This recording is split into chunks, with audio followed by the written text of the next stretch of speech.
बोलो जयकारा बोल मेरे श्री गुरु महाराज की जय। सभी गुरुमुख प्रेमियों से सप्रेम जय सच्चिदानंद। आप प्रगटे इस जगत में जीव काज संवारने, शब्द नाव बनाए सुंदर दुखद जीव उबारने।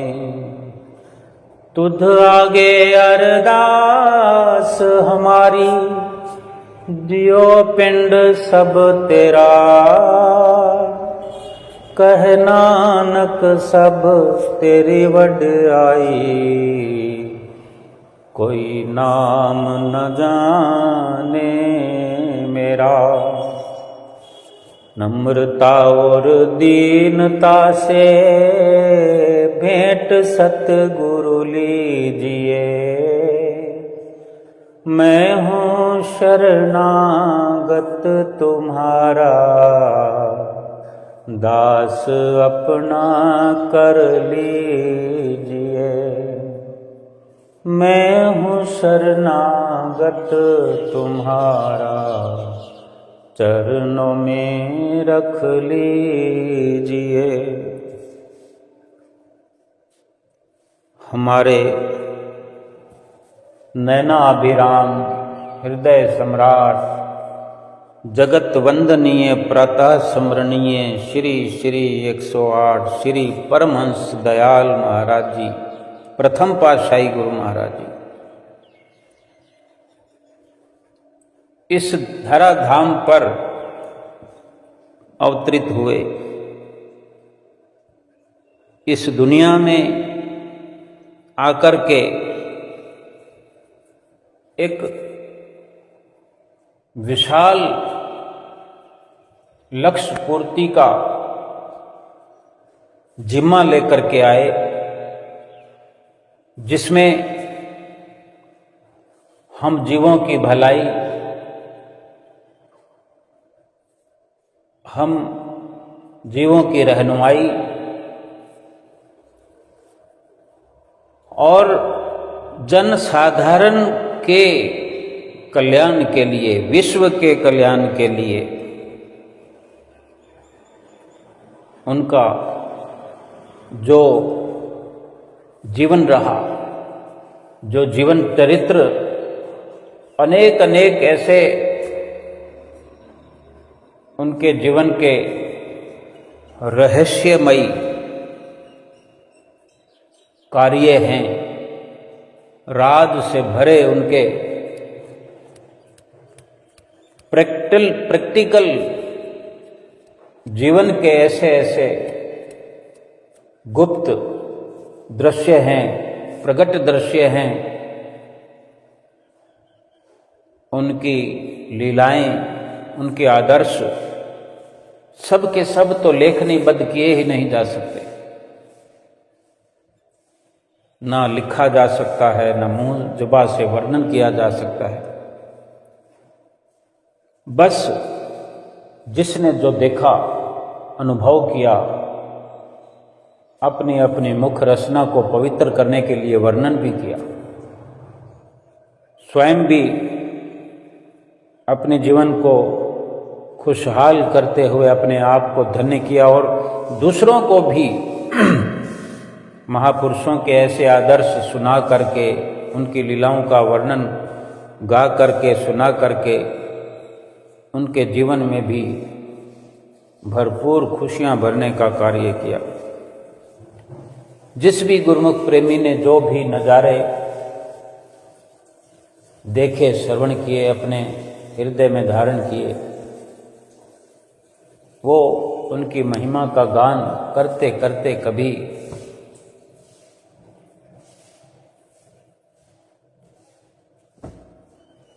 शांत होकर भी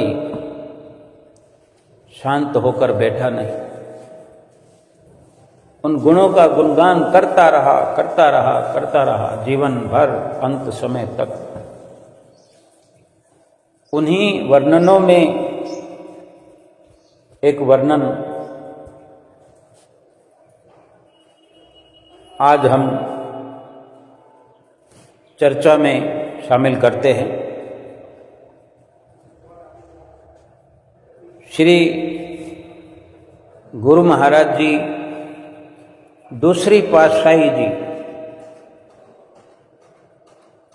उनका जीवन चरित्र श्री परमहंस दयाल महाराज जी के सानिध्य में, उनकी आज्ञा और मौज में श्री परमहंस दयाल महाराज जी पहली पातशाही गुरु महाराज जी ने कैसे सबसे पहले अपने परम शिष्य दूसरी पातशाही गुरु महाराज जी को भक्ति और परमार्थ के गूढ़ से गूढ़ रहस्यों को उनके जीवन में भर रहे थे। दूसरी पातशाही गुरु महाराज जी के जो इस प्रकार के अनेकों वर्णन हम सुनते हैं, करते हैं, उन्हीं में से एक ये दूसरी पातशाही गुरु महाराज जी का वृत्तांत है कि किस प्रकार उन्होंने कठोर तप साधनाएं की। जो पहली पातशाही गुरु महाराज जी ने अपने जीवन में ऐसा आदर्श स्थापित किया कि उन्हीं के नक्शे कदम पर चलकर दूसरी पातशाही गुरु महाराज जी ने भी जो रास्ता अपनाया, जो आदर्श हमारे लिए बनाया, हम अपने जीवन चरित्र को पढ़ने की कोशिश करें, देखने की कोशिश करें।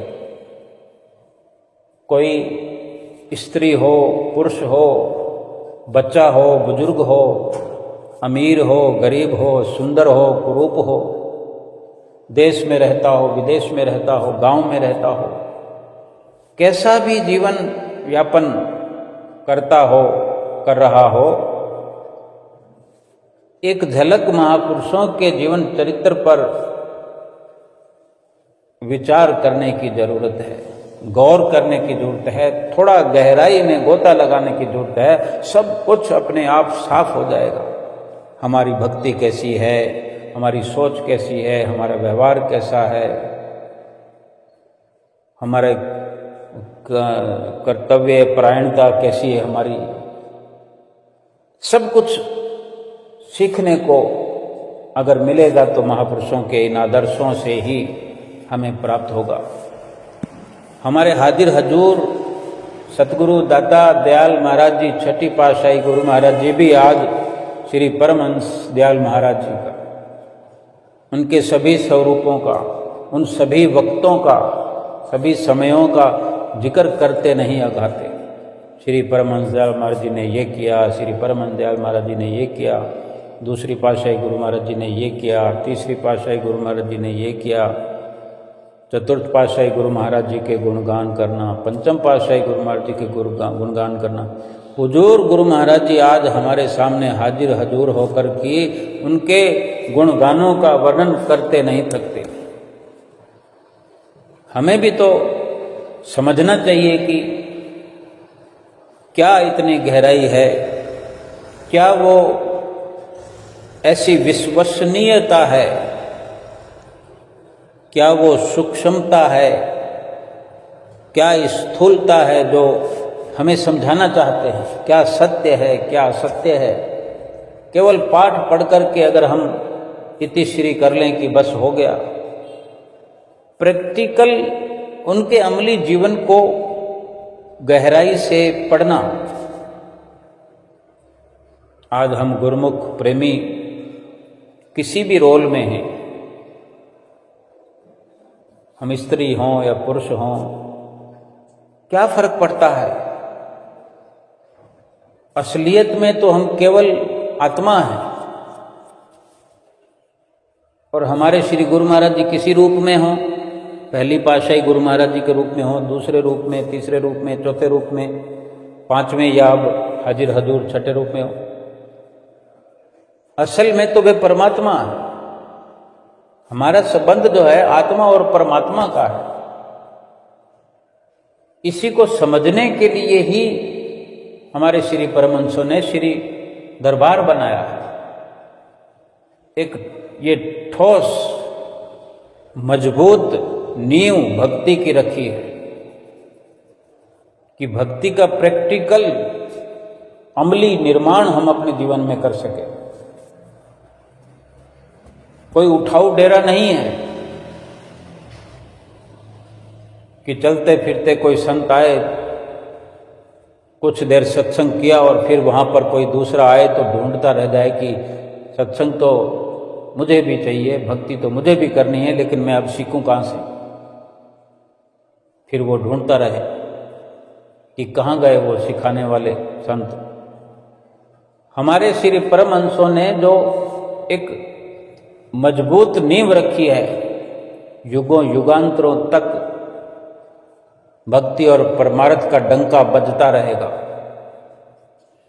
देश में विदेश में बल्कि त्रिलोकी में ये भक्ति और परमार्थ का गूढ़ रहस्य गहराई से समझने का जो इल्म है, ज्ञान है, वो हर गुरुमुख प्रेमी जो चाहत रखता होगा वो लाभ उठाता रहेगा। तपोमूर्ति परोपकारी विश्व आधार श्री गुरु महाराज जी समुद्र की तरह बहुत कुछ अपने भीतर छिपाए और ऊपर से स्थिर दिखने में शांत नजर आ रहे थे। ये दूसरी पातशाही गुरु महाराज जी जिनका हम जीवन चरित्र समझने की कोशिश कर रहे हैं कि समुद्र की तरह, जैसे समुद्र में अथाह बहुत कुछ, उनकी गहराई तक जाने क्या कुछ भरा होता है, छिपा होता है। कोई ऐसा तैराक हो तो बड़ी मुश्किल से गहराई में गोता लगा सकता हो। तो ये एक असमंजस की स्थिति है। हमारी अकल और बुद्धि इतनी प्रवीण नहीं कि हम कुछ जान सकें कि समुद्र से किसने क्या पाया।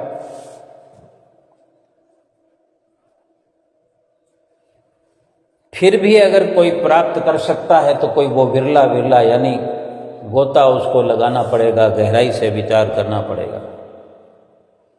हमारे श्री परमहंसों ने भी समुद्र की तरह अपने भीतर बहुत कुछ छिपाए रखा और ऊपर से शांत बने रहे, स्थिर नजर आए। लेकिन कोई भी अधिकारी बन के आया, उसको जीवन में माला माल किया। दूसरी पातशाही गुरु महाराज जी ऊपर से शांत नजर आ रहे थे, स्थिर नजर आ रहे थे। ये उस वक़्त की बात है कि आगरा में नंगलापदी क्षेत्र में कृष्ण द्वारा के पास ही एक घने नीम के पेड़ के नीचे बैठ करके आप साधना में लीन हो गए।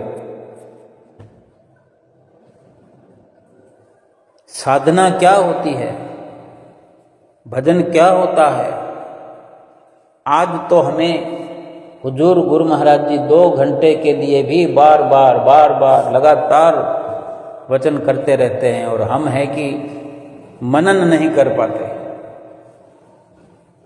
उनके वचनों पर चल नहीं पाते।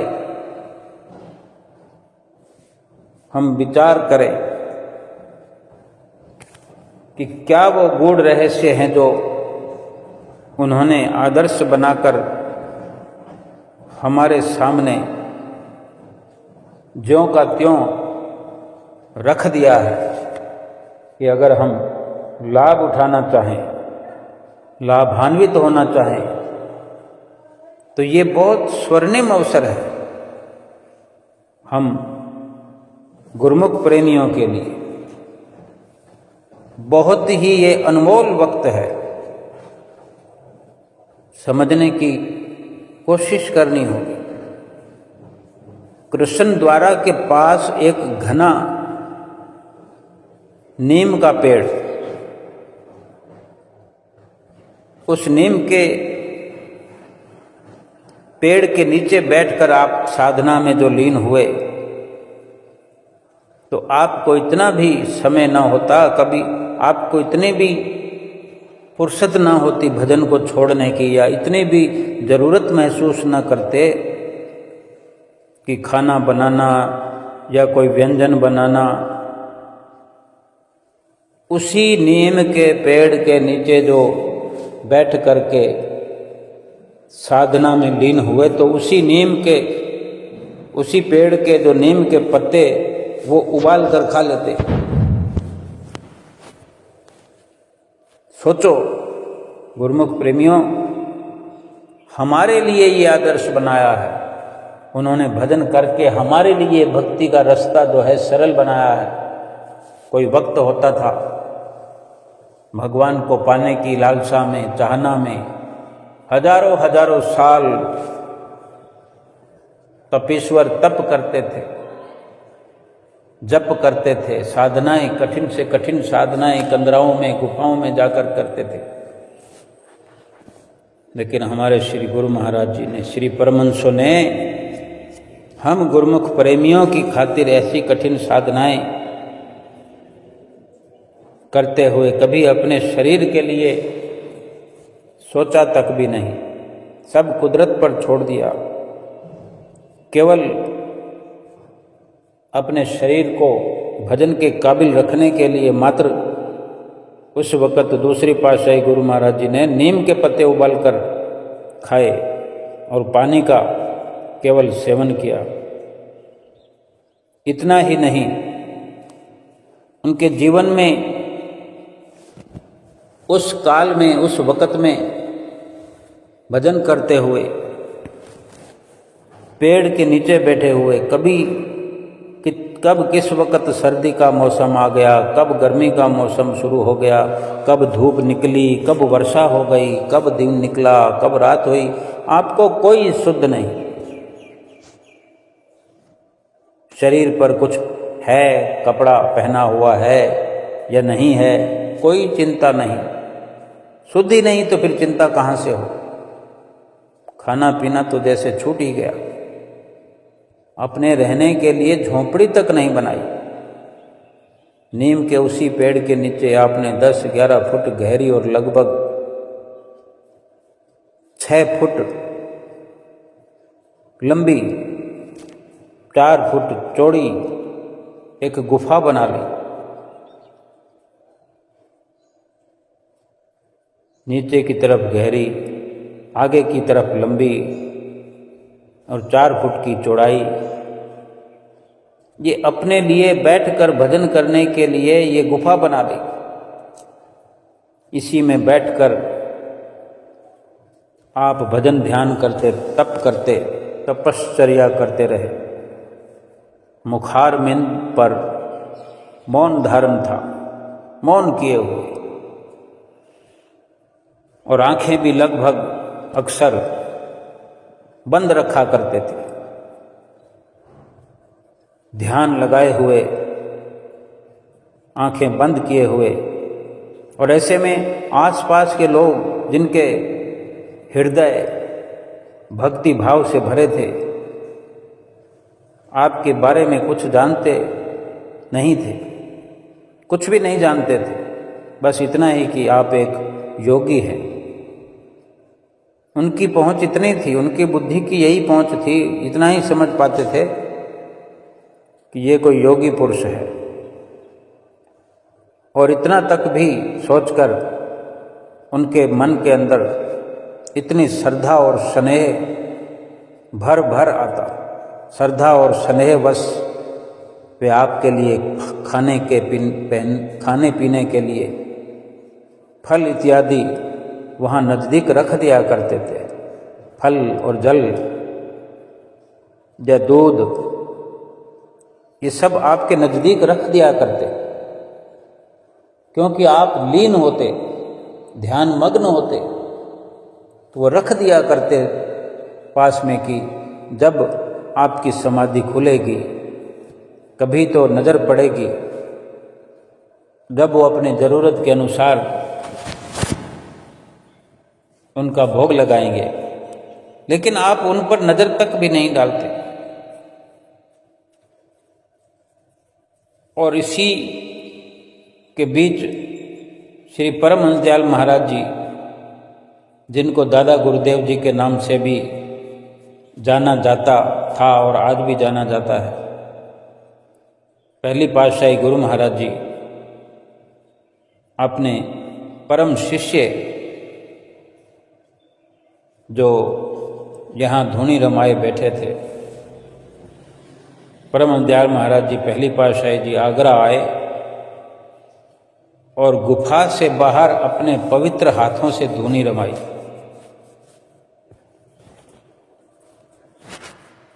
दूसरी पातशाही गुरु महाराज जी गुफा के अंदर साधना कर रहे थे, धूनी तो गुफा से बाहर पहली पातशाही जी ने आकर के रमाई।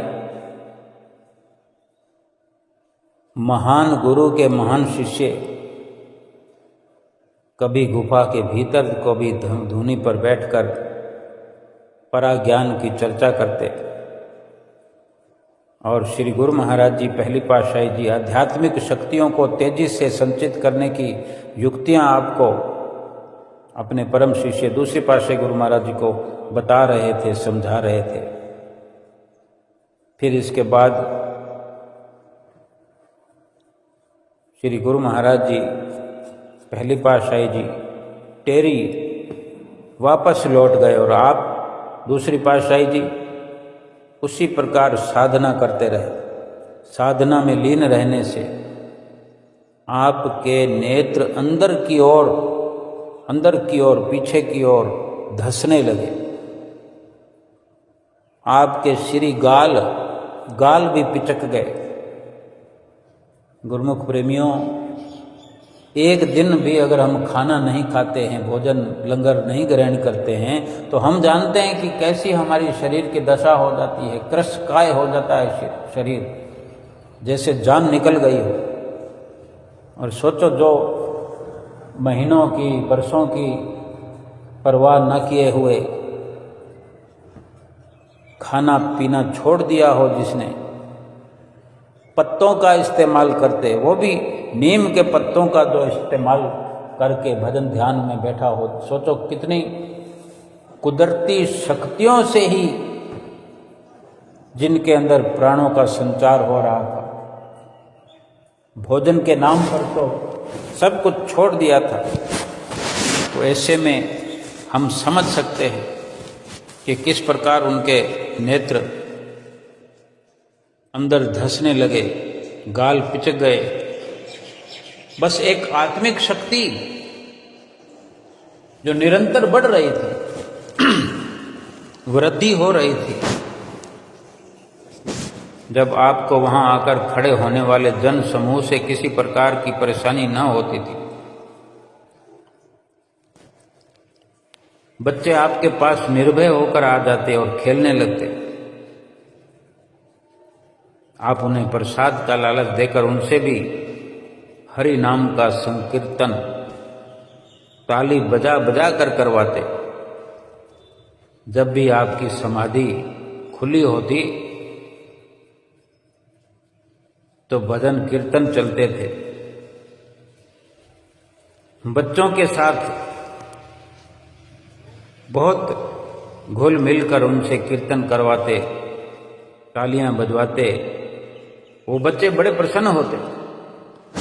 कभी कभी कोई ईर्ष्यावश और जिज्ञासावश आपके नजदीक आकर ये जानने की कोशिश करता कि आप इतने कठोर तप द्वारा आखिर क्या प्राप्त करना चाहते हैं।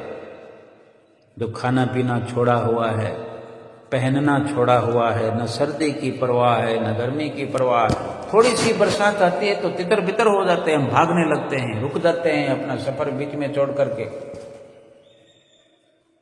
हम स्कूटर पे चल रहे हों, साइकिल पे चल रहे हों, पैदल चल रहे हों, नहीं सहन कर पाते। और दूसरी पातशाही गुरु महाराज जी न आंधी तूफान के मौसम की चिंता, न बरसात की चिंता, न भूख प्यास की चिंता। तभी लोग ऐसा सोचते कि इतना कठोर तप किस लिए, क्या चाहत है। जब इस तरह से कोई सवाल करते तो आप उस भेद को गुप्त ही रखते, किसी से वर्णन करना जरूरी नहीं समझते। क्यों कि हम जीव तो अल्प बुद्धि हैं, महापुरुषों की तो महापुरुष ही जानते हैं। सब कुछ अपने भीतर छुपाए रखते। वैराग्य पुंज, वैराग्य पुंज, त्याग मूर्ति, परम योगेश्वर, परम आराध्य देव ने नाम की सुमरन की मस्ती में डूबकर जिस हरिहर शब्द का जाप किया, उसी के प्रभाव से गुफा के आसपास संपूर्ण प्रकृति की जड़ व चेतन वस्तुएं जैसे ईंट, पत्थर, पेड़ पौधे आदि कण कण में से हरिहर की मधुर ध्वनि वहां से गुजरने वाले लोगों को साफ सुनाई देने लगी। आपसे कोई अगर पूछता तो आप उत्तर में केवल हरिहर कहकर ही मौन हो जाते। पूरे आगरा में चर्चा होने लगी कि नंगलापदी में हरिहर बाबा बहुत भारी भरकम तप में लीन है। लोग फिर आपको उच्च कोटि का सिद्ध पुरुष अथवा योगी समझने लगे। आपकी बढ़ती हुई महिमा को देखकर किसी ईर्ष्यालु पंडित को ईर्ष्या हुई, जलन हुई, आपके प्रति दुर्भावना जाग गई उसके अंदर कि इस तरह तो इनकी शोहरत चारों ओर फैल जाएगी और समाज में हमारा तो फिर सम्मान ही नहीं रह जाएगा। हो ना हो मैं इन्हें किसी तरह लोगों की नज़रों से गिरा दूं। तो उसने क्या किया, पंडित ने एक षड्यंत्र रचा। क्या कि वो पंडित होने के नाते आगरा शहर के सारे पंडितों को सूचित कर दिया कि फलां दिन कृष्ण द्वारा में हरिहर बाबा की ओर से एक विशाल भंडारे का आयोजन किया जा रहा है। झूठा ही प्रचार प्रसार कर दिया कि फलां दिन भंडारा होगा जो हरिहर बाबा कराने वाले हमारे दूसरी पातशाही गुरु महाराज। तो उसी निश्चित दिन सब पंडित उस स्थान पर आ गए, पहुंच गए भंडारा खाने के लिए। इधर जब श्री गुरु महाराज जी को पता चला तो त्रिकालदर्शी भगवान जिस नीम के पेड़ के नीचे बैठकर तपस्या कर रहे थे, रिद्धि सिद्धि के मालिक ने जैसे ही उस पेड़ को हिलाया, पंडित लोग ये दृश्य देखकर चकित रह गए। वो जो पेड़ था उस पेड़ को हिलाया। वो पेड़ को हिलता देखकर, वो नज़ारा देखकर सब के सब हैरान हो गए कि जो पेड़ पर पत्तियां लगी थी, पत्तियों की जगह पेड़ को हिलाने का जो श्री गुरु महाराज जी ने ये अवसर पैदा किया, तो बजाय पत्तियों के पेड़ से लड्डू गिरने लगे। लड्डू देखते देखते सब पंडितों की झोलियां लड्डुओं से भर गई।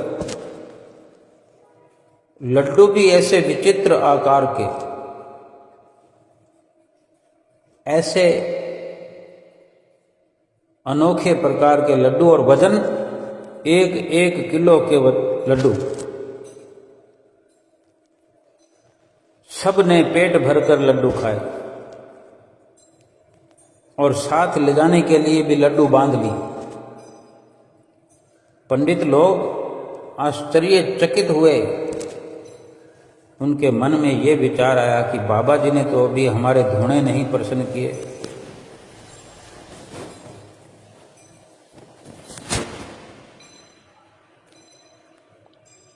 बाबा जी ने हमारे धूणे प्रसन्न नहीं किए तो घट घट की जाननहार प्रभु प्रेरणा से देखते देखते उनकी झोली में दक्षिणा भी पहुंच गई। सब पंडित हरिहर बाबा की जय, हरिहर बाबा की जय जयकार करते हुए अपने अपने घरों को वहां से लौट गए। जिस ईर्ष्यालु पंडित ने दुर्भावना से षड्यंत्र की रचना की थी, जैसे ही उसने सबकी झोलियां भरते देखी, वो वहां से भाग गया। यानी दाता के दरबार में कमी किसी वस्तु की नहीं, केवल भावना होनी चाहिए हमारी। उसने ईर्ष्यावश ऐसा किया तो आप तो अंतर्यामी थे। ये सुमरन का, ये भजन का प्रताप है। एक तरफ तो ये संदेश हमें मिलता है कि ये भजन का प्रताप है, और वैसे ही वे तो धूर्धाम से स्वयं परमेश्वर परमात्मा नर रूप में नारायण आए थे। और उन्हीं दिनों दादा गुरुदेव श्री परमहंस दयाल महाराज जी, जो उस वक़्त आगरा से सैकड़ों मील दूर टेरी में विराजमान थे, किंतु उनकी नज़र जो है आप पर लगी हुई थी। श्री परमहंस दयाल जी के पवित्र शरीर के दाहिने हिस्से पर फालिज यानी लकवा के लक्षण दिखने लगे। सेहत सुकोमल कमज़ोर होने लगी और पहली पातशाही गुरु महाराज जी की मौज आगरा कृपा करने की हुई। ये अक्टूबर 1915 का वक्त था। अक्टूबर 1915 में अपने सतगुरु देव को आगरा में पाकर आप दूसरी पातशाही गुरु महाराज जी प्रसन्न तो हुए, पर उनकी अस्वस्थता को, उनकी सुकोमल सेहत को लेकर काफी चिंतित भी हो गए दूसरी पातशाही जी, और गुरु सेवा का धर्म निभाने में लग गए। लगभग 8 महीने तक आप दूसरी पातशाही जी ने अपने सतगुरुदेव महाराज जी की सेवा दिलो जान से की, जिसके फलस्वरूप श्री प्रथम पातशाही गुरु महाराज जी ने आपको अनेक प्रकार से शुभ अति शुभ आशीर्वाद प्रदान किए। 8 महीने के बाद जून 1916 जब जयपुर के प्रेमियों की प्रार्थना पर श्री परमहंस दयाल महाराज जी जयपुर पधारे, तो आप दूसरी पातशाही जी फिर से अपनी साधना में लीन हो गए। किंतु कुछ ही दिनों बाद आपके मन में अपने गुरुदेव के पवित्र दर्शन करने की इच्छा ने जोर मारा, तो आप तुरंत जयपुर पहुँचे। दूसरी पातशाही गुरु महाराज जी जयपुर अपने पहली पातशाही गुरु महाराज जी के दर्शनों के लिए पहुँचे। आपने अभी चरणों में दंडवत प्रणाम ही किया था। ये सारी मर्यादा जो है हमें सीखने की, समझने की जरूरत है। हमारा जीवन यूं ही व्यतीत हो जाए, परमहंसों के जीवन अध्याय को पढ़कर उन पर अमल करने में, उनके वचनों का पालन करने में हमारा तो लोक भी सुखी है और परलोक भी सुहेला है। कोई और जतन करने की जरूरत नहीं है, साधन करने की जरूरत नहीं। जो कुछ करना था हमारे श्री परमहंसों ने अपने वक्त में कर दिखाया है। हमारे लिए ये आसान रास्ता भक्ति का बताया है। हमें तो सिर्फ 5 नियम को निभाना है, थोड़ा थोड़ा थोड़ा थोड़ा, और 2 घंटे भजन अभ्यास करना है। बाकी सब कुछ हमारे लिए उन्होंने इतनी कठोर साधनाएं की, घोर तप किया, भजन अभ्यास किया, भूख प्यास को छोड़ा। उन्होंने जो त्याग किया, उन्हीं के बदौलत आज हम 36 प्रकार के 56 भोग व्यंजन ग्रहण कर रहे हैं। खुद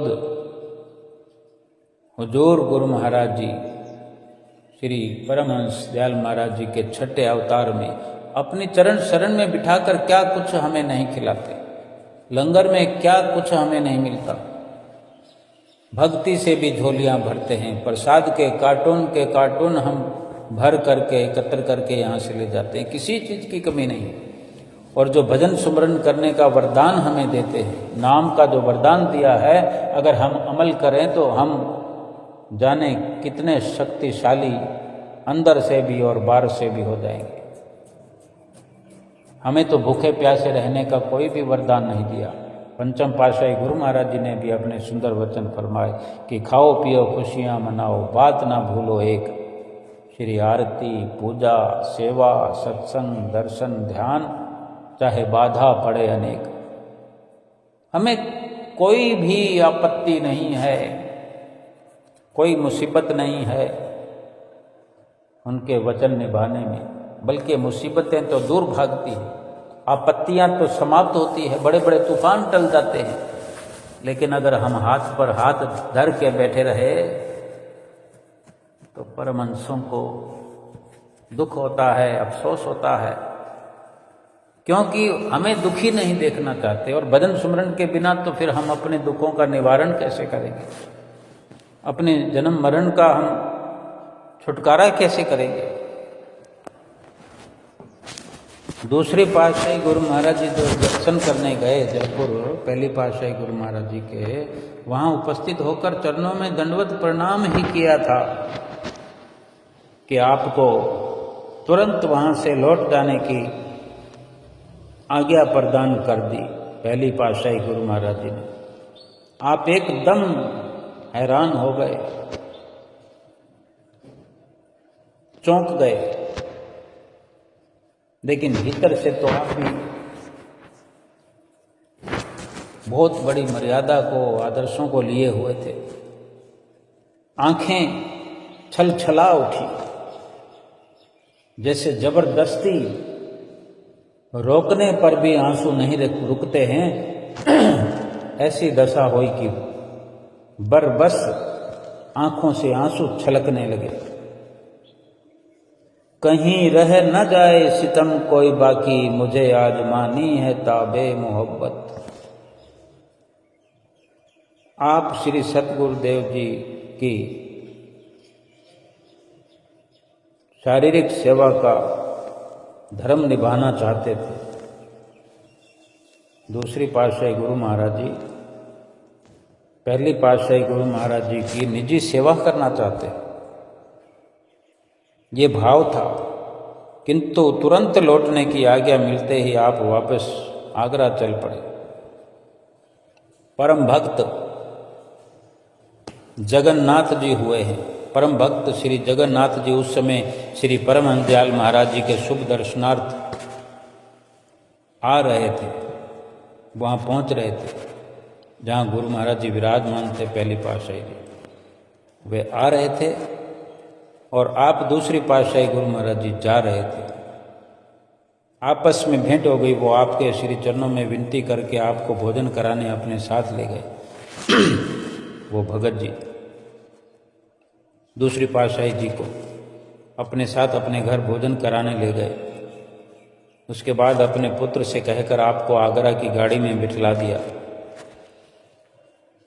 श्री जगन्नाथ जी ने ये सूचना जब श्री पहली पातशाही गुरु महाराज जी को दी कि हमने दूसरी पातशाही गुरु महाराज जी को भोजन कराया और उनको रेलगाड़ी में बिठा दिया, तो पहली पातशाही गुरु महाराज जी इतने प्रसन्न हुए कि उनके नेत्रों से भी आंसुओं की झड़ी लग गई। एक झरना फूट निकला आंखों से। उन्होंने फरमाया, जगन्नाथ जी को आपने बहुत अच्छा किया जो उन्हें भोजन करा दिया, क्योंकि यहाँ तो सब दिल के अंधे थे, जो किसी ने हरिहर बाबा को पानी तक भी नहीं पूछा, सब देखते ही रह गए। उनको तुरंत वापस भेजने में भी गहरा रहस्य है। कितने श्रद्धा से हमें मिलने आए थे,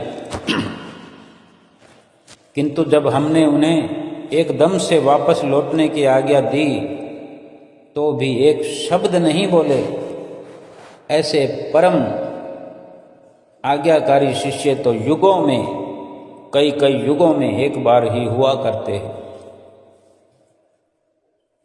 अंतर्यामी श्री परमहंस दयाल जी जानते थे कि अभी आपको रूहानियत की मंजिलें तय करनी है। आपका समय कितना कीमती था। दूसरे पातशाही गुरु महाराज जी का समय कितना कीमती था, ये तो पहली पातशाही गुरु महाराज जी ही जानते थे। अगर उन्हें निजी सेवा सौंप देते तो जो वहाँ एक भक्ति और परमार्थ का मजबूत आधार बना रहे थे, वो कैसे होता। जितना हम महापुरुषों के जीवन अध्याय को पढ़ते हैं, सुनते हैं, समझने की कोशिश करते हैं,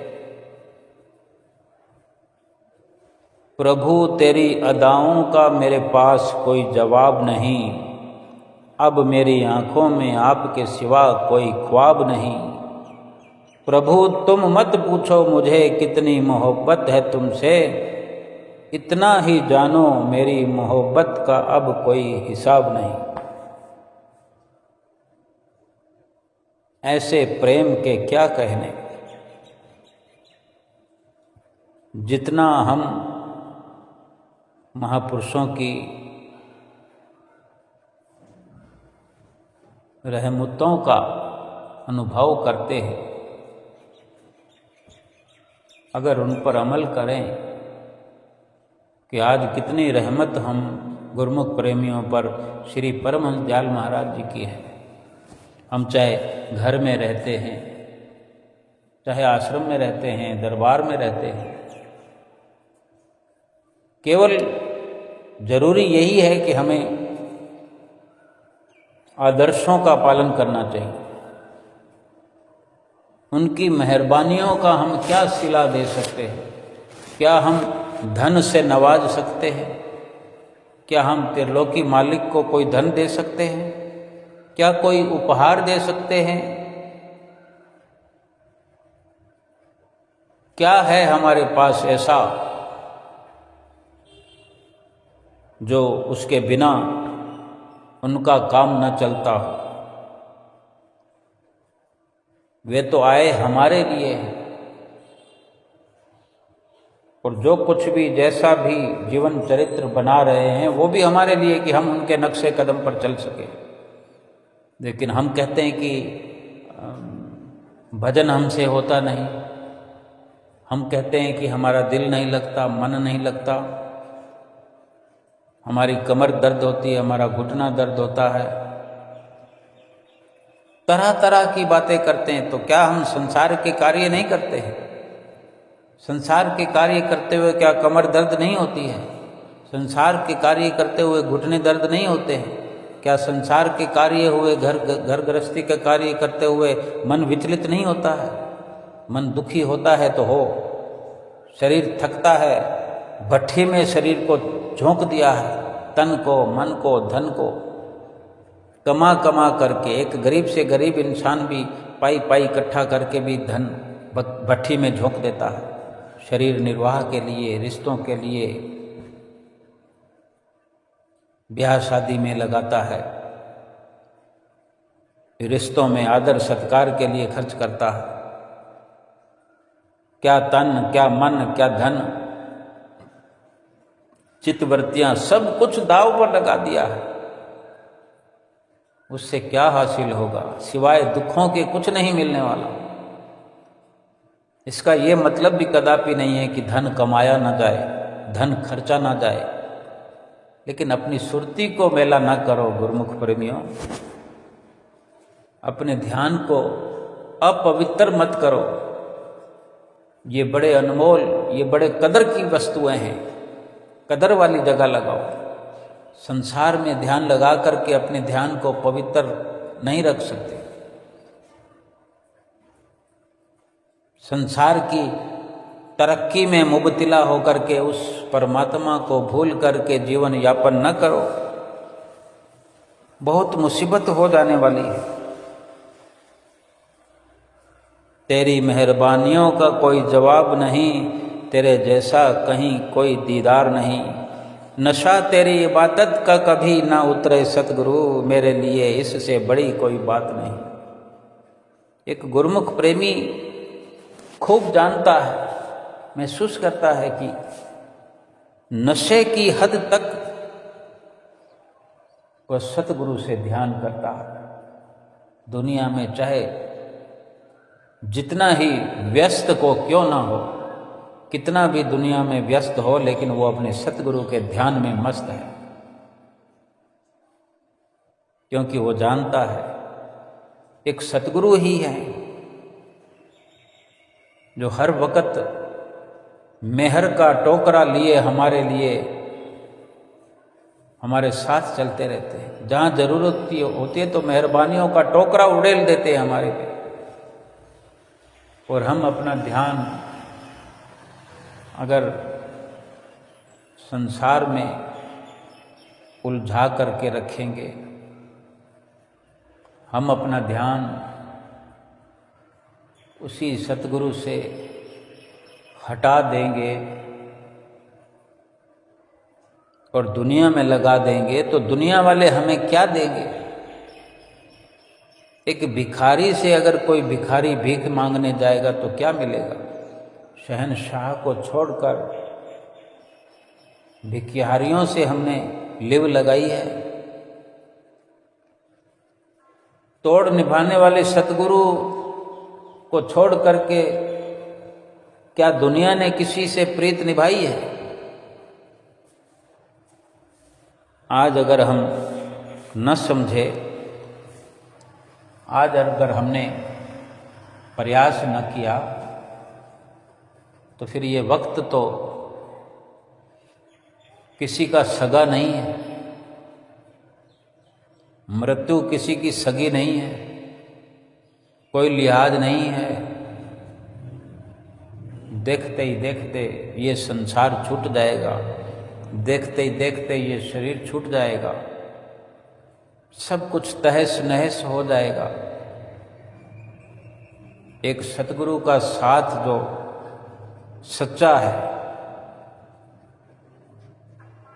उस ओर से हम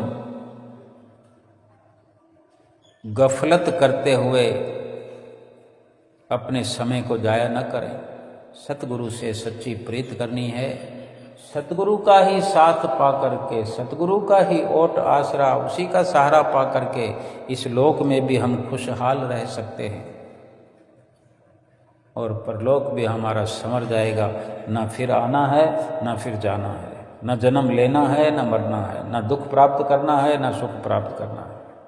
दुख और सुख से, जन्म और मरण से फर्क हो गए, न्यारे हो गए, और प्रभु हमारे और हम प्रभु के प्यारे हो गए। ये सतगुरु ने हमें अपना करके ये स्वर्णिम अवसर खोल दिया है। सतगुरु ने हम पर जो ये दात लुटाई है, ये उनका असीम उपकार है। हम उनके उपकारों का बदला चुका नहीं सकते। सतगुरु के उपकार का बदला दिया न जाए, तीन लोक की संपदा भेंटत मन सकुचाए। त्रिलोकी का धन भी अगर हमारे पास हो तो भी मन को संकोच होगा कि मैं किसको क्या दे रहा हूं। वो तो स्वयं शहंशाह है, मालिक तो वही है।